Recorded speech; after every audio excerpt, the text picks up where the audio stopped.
interstellar education represents a unique challenge. And I want to define it carefully here. When I say interstellar education, right, I'm not talking about educating physicists, right, to build the machines to get there. I'm talking about interstellar education as the challenge of educating oneself once it has already happened, right? So I'm looking at it from a very far future perspective, and I'm saying, well, let's assume we already have the ability technologically to travel to other star systems. The question becomes then, under those unique circumstances, how do those circumstances impact us, to put it bluntly, epistemologically, right? How does the way that we perceive fact and fiction have to change? And it turns out that there are two really interesting aspects of this that really started my research into it. The first was that any type of technology that gets us to near star systems, whether it's Alpha Centauri or Tau Ceti, whatever it happens to be, is going to be a technology that will have to, at some level, approach light speeds to be realistic. And this is interesting because once you get into near light speed travel, you end up with time dilation effects. In other words, the flow of time changes for you as a traveler. And what that means is that whether you're going to a different star system and coming back, or going there and staying there, your traveling to other stars is also time travel. And I began looking at something which seemed very quirky, but I found quite interesting, which was, okay, if we're going to time travel, we should figure out how effectively, over the past century, we have actually predicted the future. And have we prepared pedagogically ourselves for the futures we imagined, right? So if you do studies of time capsules, where people put into a box or some sort of special container, predictions about the future, right? For example, there was a time capsule that was put in the World's Fair in 1939. I think it was to be opened 5,000 years in the future. But among the things they predicted, most of them didn't happen. And the same is true whenever you look at like Popular Science magazine or other magazines that predict the future, right? If you look at the Jetsons, we always use the Jetsons as the TV show to discuss failed predictions of the future, basically. And what we see is that we're not very good at this. We're actually quite bad at predicting the future.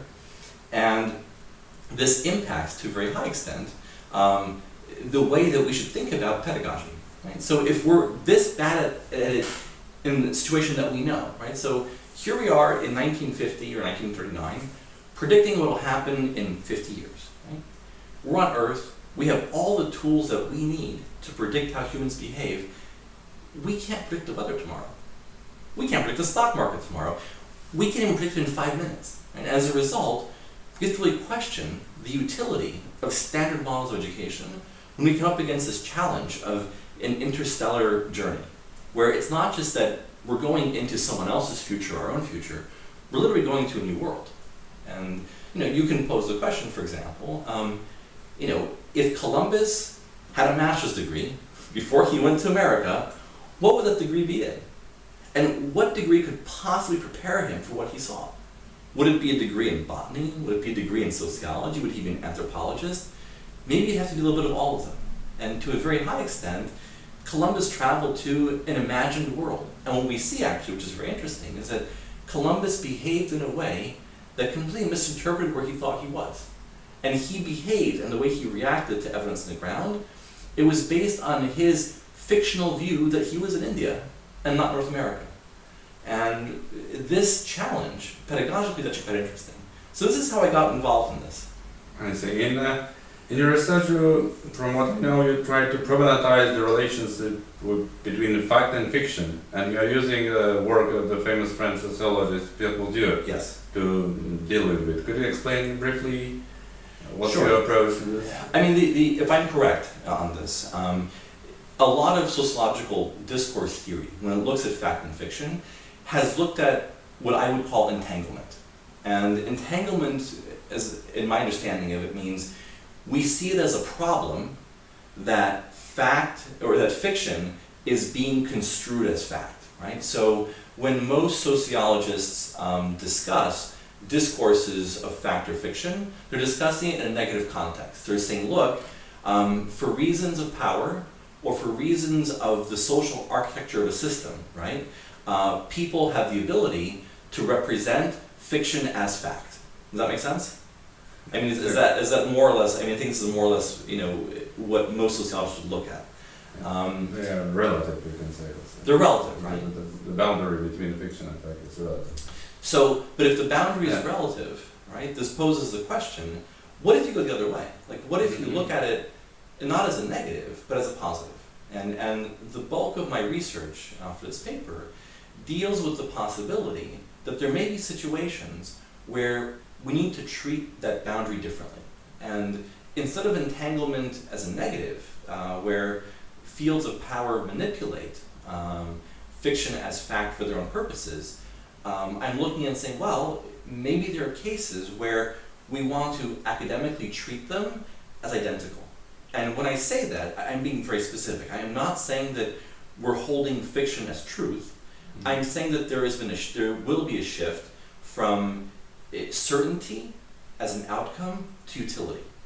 And utility is interesting, because when we say that, I mean, we find not that we're looking for something to be true, we're looking to see if something is useful. I see. So, could you summarize briefly the results, the data, what your data shows from the paper? What we did was a study on two things. The first was what I'm going to call science fiction leaving the literature department, right? So if we look at the history of science fiction and how it's taught in American higher education, what we see is that science fiction historically has been taught as fiction. It's been taught primarily within literature, English, and writing departments. However, since the mid-90s, there has been a slight transition that we see as significant in terms of the future. And that transition has been that science fiction has begun to leave the literature department. It's going into other fields. So we see it appearing in political science classes, we see it in environmental classes, there's even a class in library sciences where science fiction is used to discuss information control theories. And this is very significant because this idea fits very well what we see as an initial trend, that science fiction is beginning to be used in official academic contexts for its utility. It's being used as a part of a normal factual discourse. And it provides different insight, different perspectives, different analysis. At the same time, the second trend we're seeing, which is also interesting, has been the acceptance of non-traditional, computational, or simulative research as empirical evidence. So if you look at, for example, the growth of predictive analytics, the growth of computational astrophysics, what we see is an acceptance in science of evidence treated as fact that is derived from simulations and not from empirical real-world data. And that distinction is very important because it points to a future where if we really are going to have successful interstellar technology, education, and civilization, it will have to treat convergence as a part of ordinary life. And I think that if I can summarize what this really means, it's this, that convergence is a positive thing from a perspective of utility. We're not looking at this from a discourse perspective or from a power perspective. We're simply saying, hey, it's useful because we're dealing with things that are so unknown to us and so weird and so different that maybe that search for certainty is not as important as our desire to, or as our need really, to change things or fix them or understand them. And certainty is, in some instances, giving way to utility as a model. I see. So, and if you just briefly, in few words, say what's the relevance, the key, the importance, the most important. For scholars today, I think the key takeaway is that they need to reevaluate to a certain extent, the traditional structures of academic fields of study. And what we see in the US is that there is some evidence that's already happening. For example, the University of Chicago runs a big problems Bachelor's of Science degree, which is inherently interdisciplinary. But what we see is this very initial attempt to really cross field boundaries and focus more on utility as opposed to formal academic systems. So it's not that I'm getting a BA in economics or a BS in natural sciences or physics or whatever it is. It's that I'm looking from a very utilitarian perspective and I'm saying, hey, there are certain problems across different fields that have similar properties. Let me make my specialty, my area of expertise, the analysis of those problems at that level. And this is a good initial step. So I think that universities need to have at some point a discourse internally about how they treat fact and fiction and what they see as reasonable outcomes.